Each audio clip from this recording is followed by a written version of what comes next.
Security personnel are currently stationed at the Lekki Tollgate in Lagos State in anticipation of the hardship protest expected to commence nationwide today, August 1st.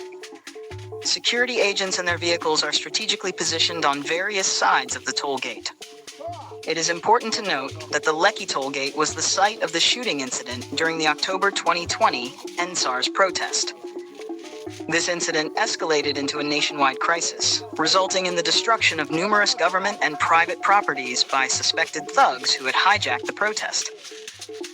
A video from the toll gate this morning showed limited vehicular movement. Meanwhile, banks, schools, businesses, and public places have been shut down as the protest begins today.